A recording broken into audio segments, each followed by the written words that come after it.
Welcome everyone to IsisParenting Sleep Support Webinar and Chat.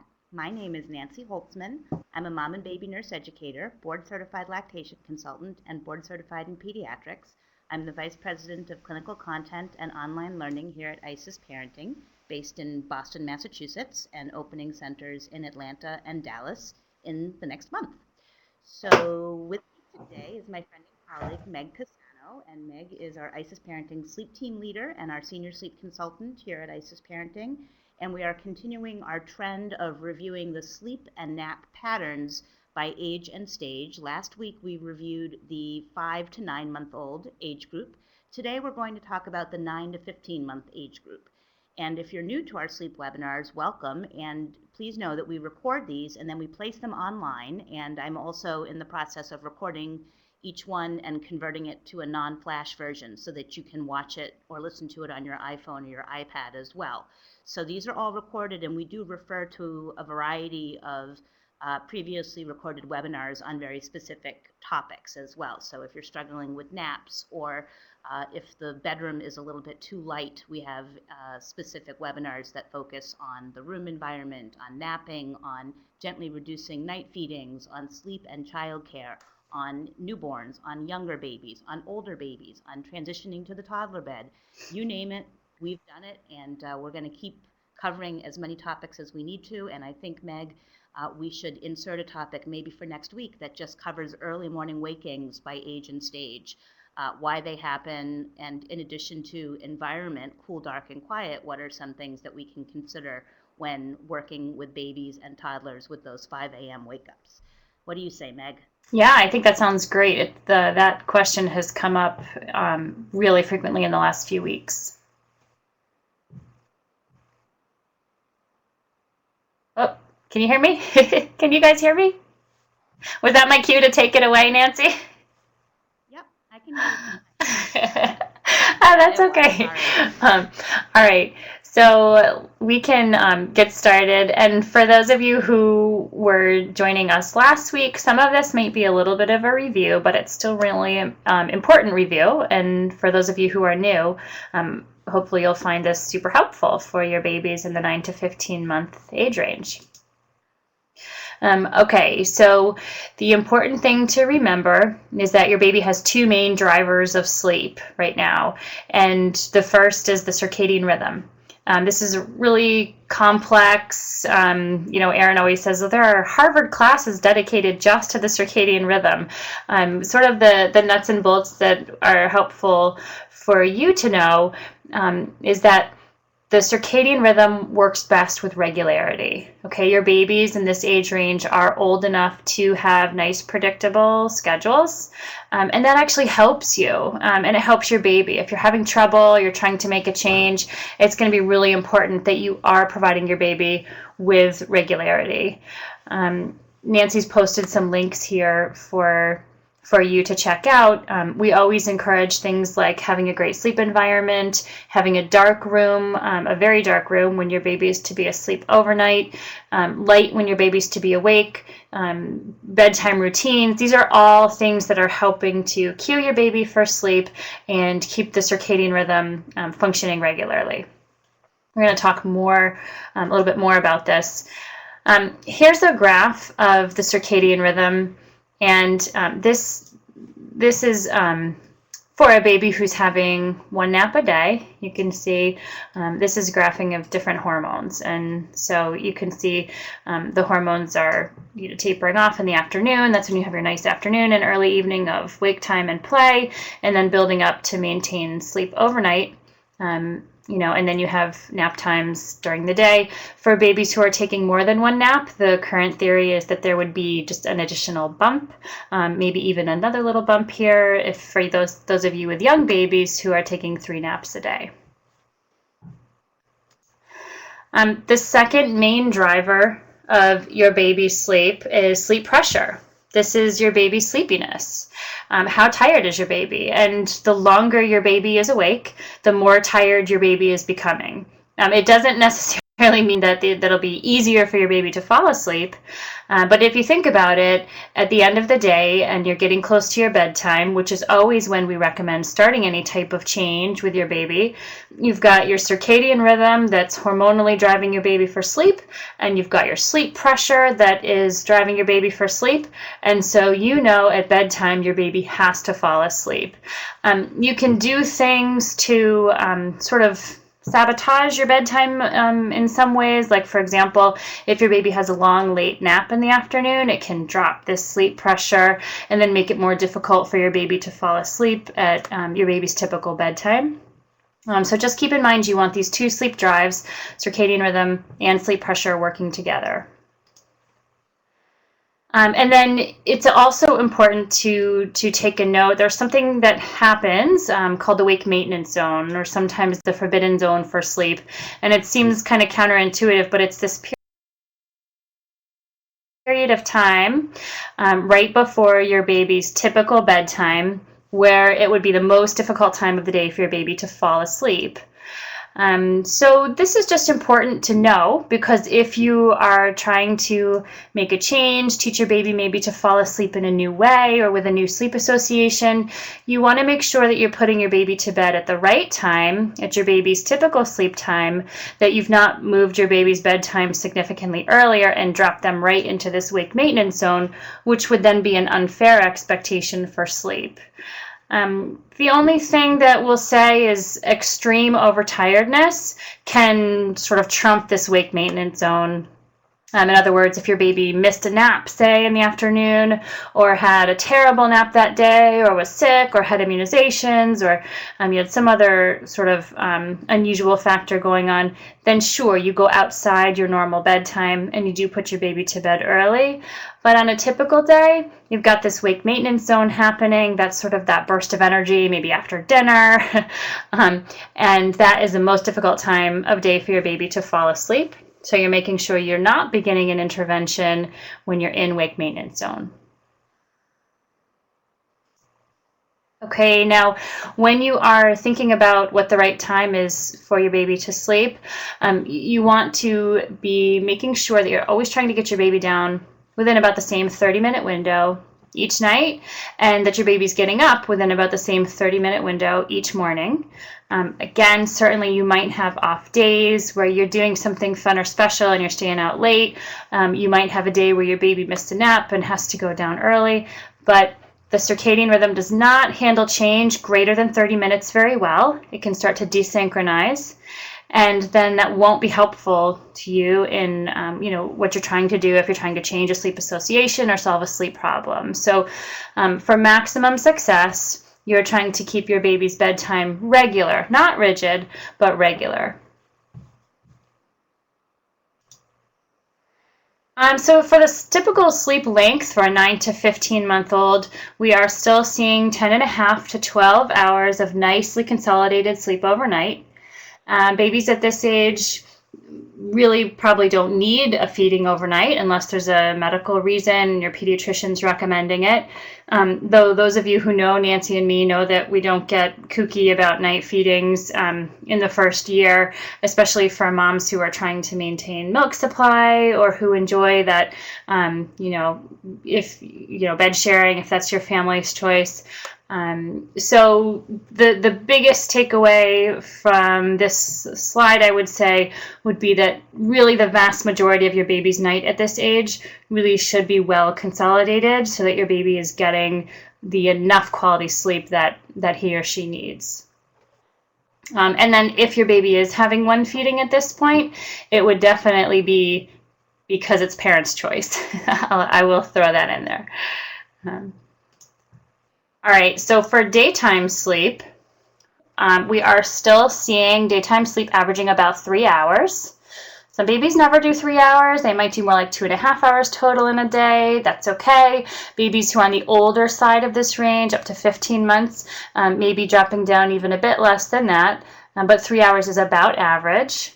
If your baby is on the high side, 3 or even 3+ hours for day sleep, then I don't expect your baby to be on the high side for night sleep as well. In other words, if your baby's napping 3.5 hours during the day, I don't expect your baby to be napping or to be sleeping for 12 hours at night. And that's important just in terms of your expectations.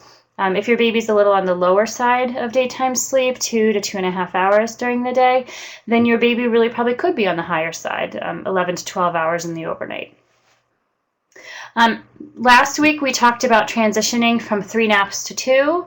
By 9 months, if your baby hasn't transitioned from 3 naps to 2, you really want to be encouraging that. If the reason it hasn't happened is because your 3 naps are kind of short, you might want to be thinking about working on improving nap length. You might take a look at the webinar, Helping Babies Learn to Nap, so that you can really get 2 adequate naps, and your baby can have longer stretches of wakefulness between those 2. Sometime between the 9 to 15 month range is when we're going to talk how 2 naps transition to 1. We'll get to that in a couple of slides. When you are down to 2 daytime naps, the window of wakefulness between those naps does increase just a bit. Generally, your first stretch of wakefulness of the day is the shortest. That's usually about 2 to 2.5 hours of wake time before nap number 1. Now, as you get closer to 15 months, that might even bump up a little more than that, 2.5 to 3 hours before your baby's ready to nap in the morning. The space between the 2 naps, between the end of nap 1 and the beginning of nap 2, increases to about 3 hours. For some babies, it's a little bit more. I don't like to see really long stretches of wakefulness, like 4+ hours between the naps. That's getting to be a bit too long at this age. And then your baby's last window of wakefulness becomes the longest of the day. So that time when your baby wakes up from nap number 2 until bedtime, and that may be up to 4 hours of wake time at the end of the day. That's an average, could be even a little more than that. With any nap transition from 3 to 2 or 2 to 1, the bedtime will often shift earlier. Okay, so the question that people often ask, and I love these pictures you got this week. These are so cute, of these napping babies. Should I ever wake my baby? And the answer really is only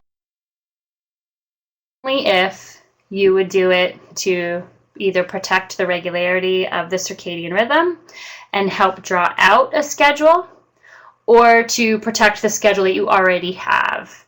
So in other words, if you don't have any schedule at all and you're trying to ask your baby to change, you will want to get your baby's circadian rhythm regular. And so it might mean, for example, waking your baby up by a certain time in the morning so that your baby's morning sleep pressure can be feeling consistent at a regular time for the morning nap.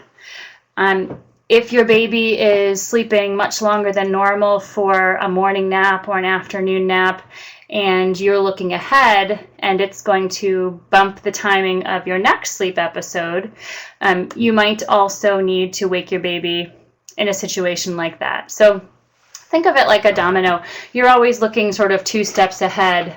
Do I have time to fit the naps in that I need during that day with your baby? And are you going to make it to your baby's regular bedtime? Okay, now what you're going to see, Nancy knows, I love the graphs that I'm going to be showing you in the next couple of slides here. These are called sleep plots or sleep assessments. This is something that we use in our IsisParenting sleep consults. And so just to sort of show you what you're going to be looking at here, you're going to see an example of a real baby, and their parent shaded in the boxes here when the baby was asleep. The boxes that are blacked out are when baby's asleep. The boxes that are white are when baby is awake. And just so you know, over here, this is the morning wake up time. So morning wake up doesn't start here at 4 a.m., or at least it shouldn't. And over here, this is when, baby's typical bedtime will be. So what this ends up looking like, this is very cool. Remember this newborn phase? You all came through this. And then your baby's circadian rhythm started to develop and you started to get a regular bedtime. Well, now, as Nancy so nicely labeled this for us. As we're moving over here to the 8 to 15 month mark, we see, baby having nice regular naps. And over here we see the nap transition. With the transitions, we see the bedtime moving earlier. So we're going to go through this piece by piece, but isn't this such a cool illustration of baby sleep in the first year? Okay, so months 6 to 9.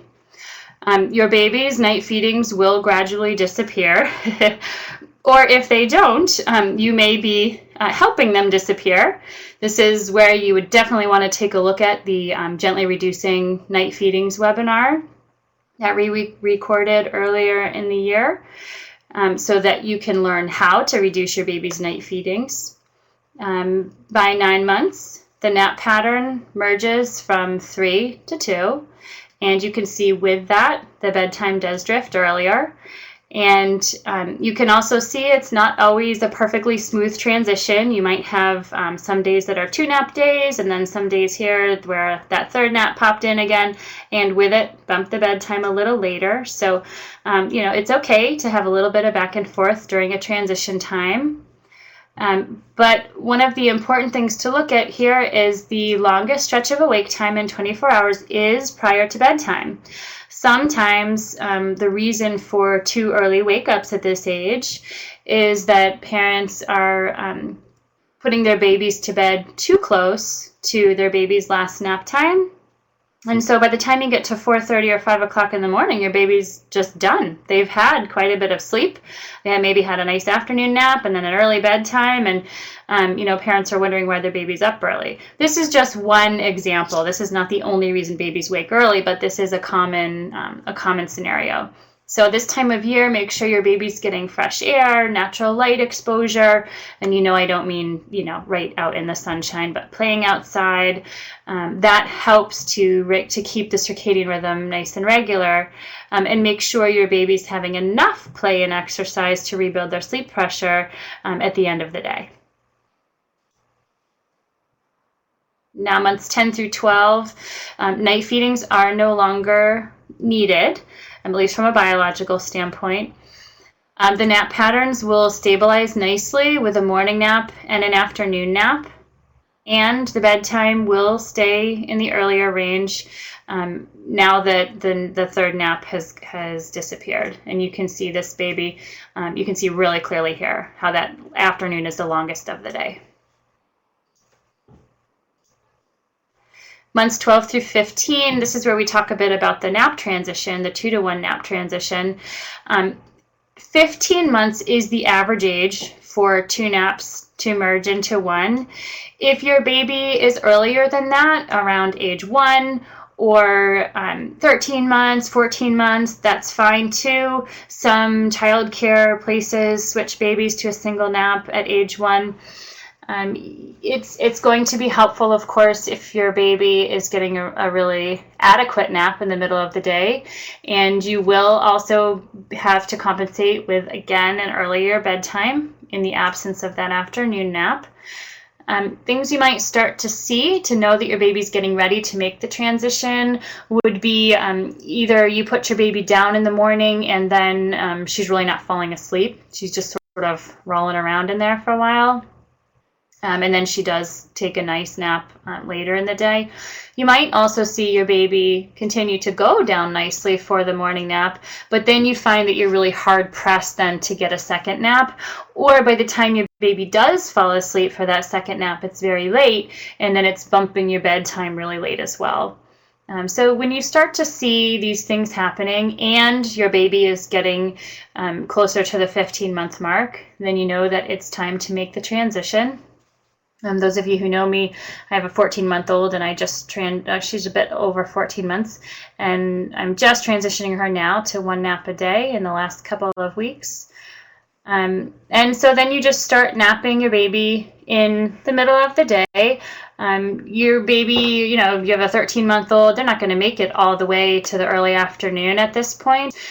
So your baby's single nap during the day might actually be happening from, say, 11 to 1 or 11 to 1:30. And then you slowly shift that nap time a little bit later until it's really kind of the midpoint of your day. You want a pretty balanced morning stretch of wakefulness and afternoon stretch of wakefulness. One of the things we don't see on this particular baby, which often happens, you know, like if you run an errand or something, your baby might have a teeny little cat nap in the car or stroller, like around here in the morning, a little 10-minute power nap. And, you know, then she still is taking a nice long nap in her crib in the middle of the day. Things like that are okay during transition times. You just wouldn't want that snooze on the go to be long enough that it would then sabotage your baby's need for a really good nap in the crib in the middle of the day. You know, on the flip side too, if your baby has, you know, stays awake until about 11:30 or 12 and has an okay nap, you know, like maybe a 90-minute nap from 12 to 1:30, that's an awfully long way to go till bedtime, and so you might again see a little cat nap here at the end of the day. During a transition time, that is okay. You will see that go away. Your baby will settle into a nice routine of a longer midday nap, and you will see those cat naps in the morning or in the afternoon go away. You should see them go away. So how do you establish this healthy 9 to 15-month-old sleep pattern?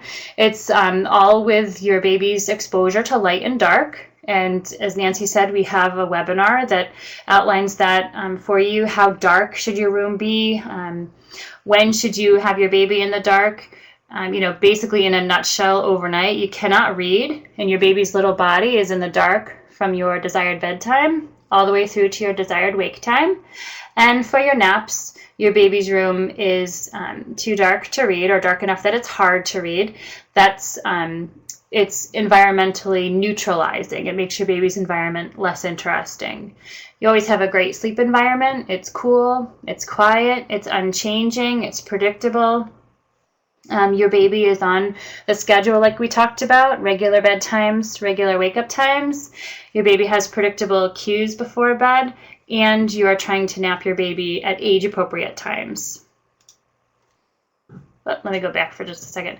And as Nancy pointed out last week too, we know that this webinar wasn't so much a how-to. How do I get my baby sleeping at these exact times? How do I change a sleep association? We have lots of webinars that cover those particular topics as well. This was more about what does a normal sleep pattern look like for the 9 to 15-month age range.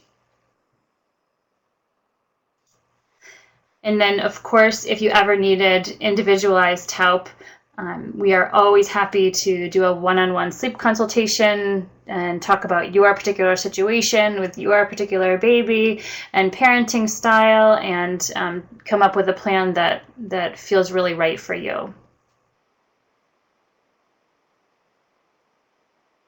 Sure.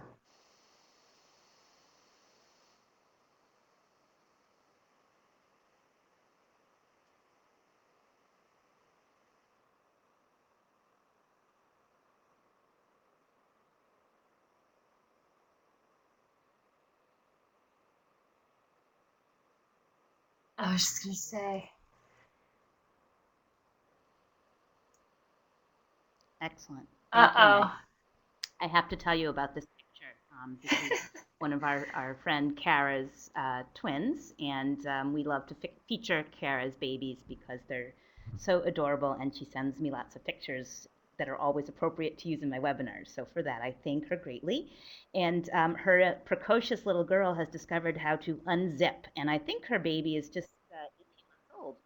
So she is unzipping her sleep sack and taking it off, and now you can see Oh, she's unzipped yeah. her blanket sleep. Yeah. Now Meg has 4 daughters, so Meg knows all the tricks, but I suggested tonight, trying Totally. to Oh my gosh, I know. It so looks that kind of bright in your room, Kara. Looks kind of light in there. I agree with Nancy. Definitely the sleep sack on backwards. I do know sometimes you might have to notch it a little bit, like, clip the top if it seems like it's up by her neck too close. You can also switch her to PJs, like a shirt and foot pajamas, so that there isn't a zipper.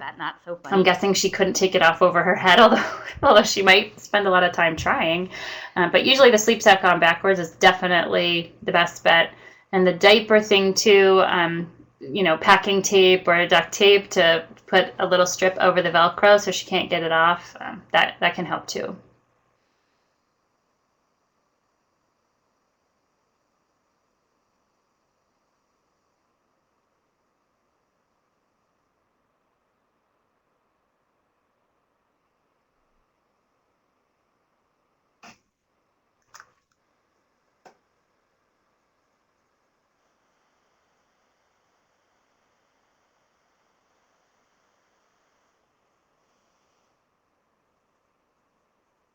Okay, we have a couple of questions we'll try to fit in. Somebody said I'm sounding quiet, so I hope let me know no, if my I mean, microphone isn't working. I think the biggest thing that she said was that her baby seems really well rested and happy. Of course, we know that capacity to stay awake doesn't equal time baby should stay awake, but if she's getting enough sleep, I would say she sounds a little borderline, 3 hours during the day and 10 hours at night. Seems to work well for her. So one of the things that could help you if you try, and I would never have you make a big change all at once, but if you just try sliding your morning nap 15 minutes earlier for a couple of days, then another 15 minutes earlier for a couple of days, try to shift everything a little bit earlier and see if that just picks up extra sleep for you.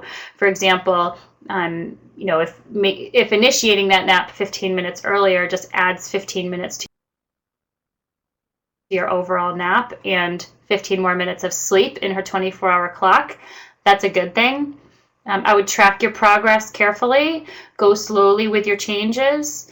At some point, you will have to flip-flop it, because if your baby's getting 3 hours of daytime sleep and you only have 2 hours before bedtime, you will almost certainly start to get some resistance to going to sleep, and that's when bedtime battles and crib anxiety and things like that can start to pop up. So I think for now, you're probably fine, but I do think it's change-worthy, and when you do, you go slow and you track your progress.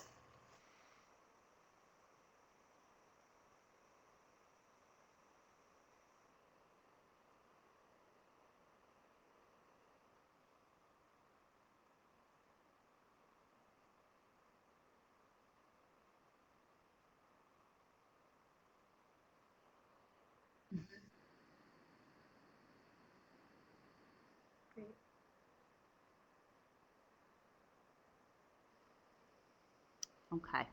And I do think it would be good to do an early morning waking webinar, especially as we're moving into spring and summer. And I often refer people to the daylight savings webinar when they have these questions. Okay, does the first mom, the question about how to lengthen naps, is there an age given for that baby? The next question I have, I'm going to combine two related questions. Okay. The first mom asks, so let me answer the white noise at daycare question. That's a pretty quick answer. Yes, white noise at daycare could definitely help. And many daycare providers are perfectly willing to do that. If you send one in, they'll put it under your baby's crib. It's not too late, and if your baby's daycare environment is a little noisy, it may help mute out some of those potential sleep disruptors when your baby's going through sleep cycles during the day. So yes, I would do that.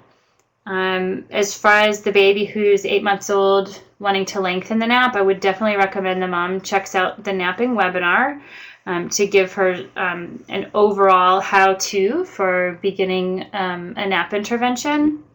Some simple tips would be make sure the sleep environment is great. The bedtime the room is dark, too dark to read. 8-month-olds are very curious. Make sure you've got a nice little wind down bedtime routine going on. If you've been out all morning playing or doing fun activities, do make sure you have some time to settle in and transition into falling asleep. Make sure your baby is not going to be hungry right in the middle of a nap. Sometimes if babies are eating the minute they wake up, as they get older, sometimes that can creep into the nap time. So make sure feeding has been addressed.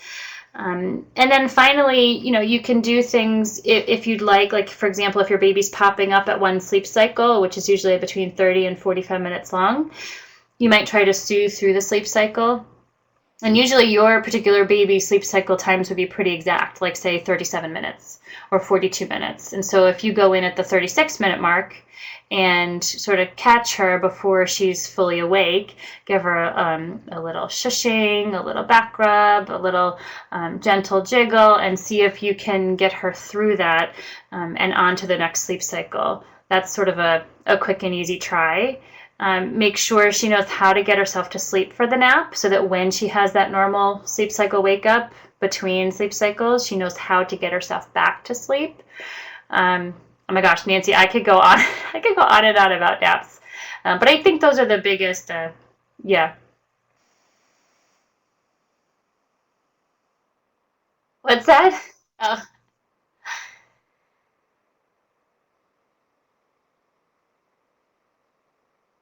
Mhm.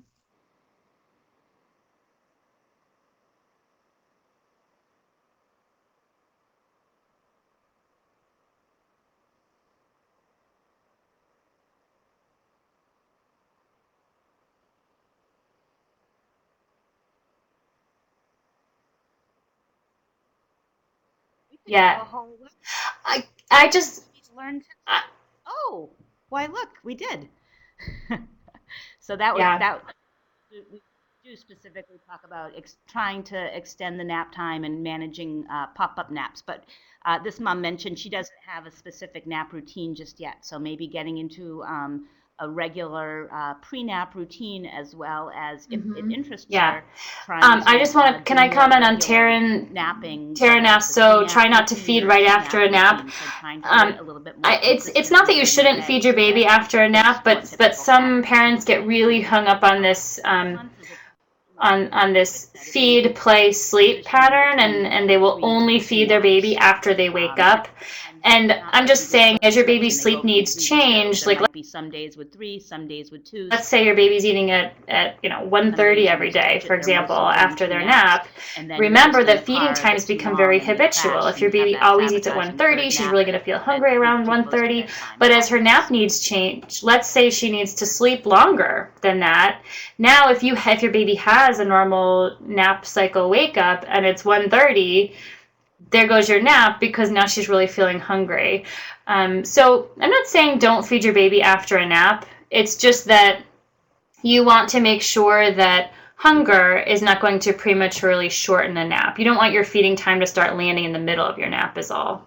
Hopefully that made sense. Sure.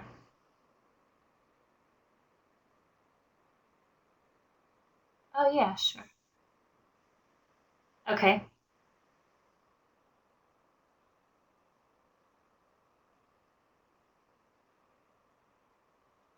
Hmm.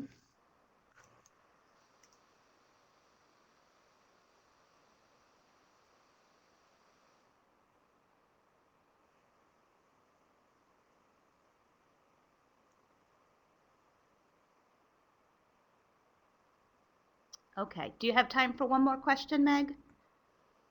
Okay, this mom was on early and put her question in early, so I really want to see if we can answer it. It's a long question, so I'm going to try to summarize.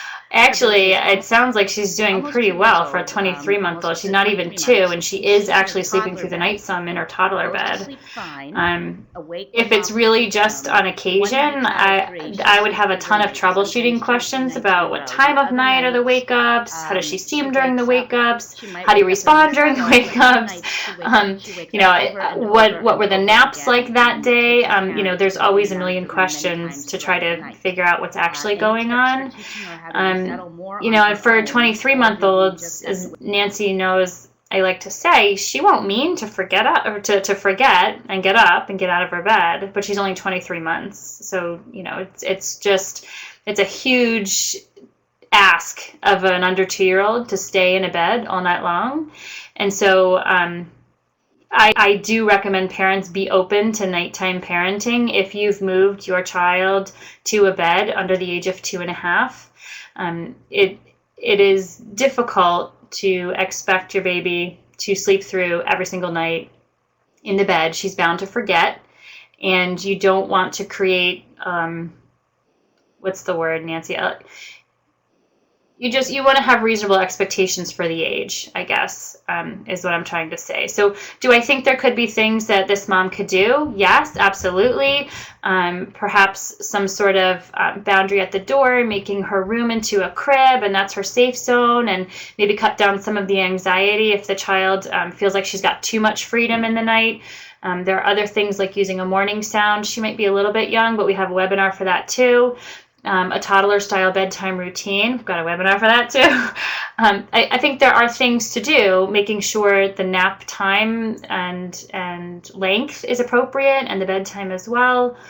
But all in all, you could do everything perfectly, and the bottom line is she's 23 months, and it's just some of it's going to be developmental.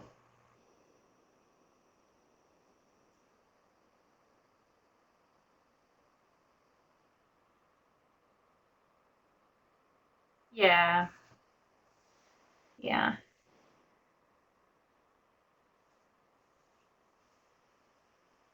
yeah, yeah.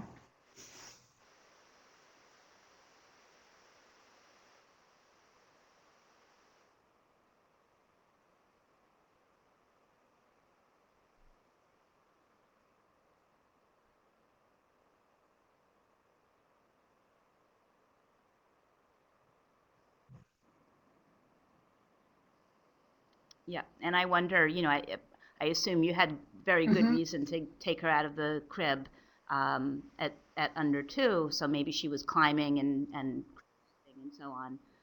But some parents decide to put the baby back in the crib if the baby is still safe in the crib. Yeah, but I just took a quick browse on our sleep webinar page, and we have the toddler style bedtime routine. We have the crib to toddler bed transition, which does cover some of the issues when a baby is transitioned into the toddler bed, with some suggestions for how to address the toddler bed wakings. And then we have the Trading Down Sleep Association for toddlers out of a crib, so that also Mm-hmm. would be a good one to view. And then, of course, there are sleep webinars, so sleep consults. So if you'd like some more targeted support, then just pick up the phone and give us a call, and you will be able to speak with somebody within the next 5 to 7 days. All right, I think it is time for us to wrap up. Meg, thank you so much for your information and answering questions for us this week. Thank And you. thank you all You for sending too. in your awesome photos and for Okay, bye everyone. contributing great questions and support in the chat room. With as long as Meg is on board, I think next week we will kind of stick in a new topic, which is early morning wakings. So we'll try to get that set for next week, and then we're going to resume our sleep and nap patterns by age and stage, so that we're moving through the various age groups. Have a wonderful week. Perhaps you'll join me on the breastfeeding webinar on Thursday at 12 noon, where we'll be talking about increasing milk production. And I wish you all a happy Mother's Day on Sunday, and you as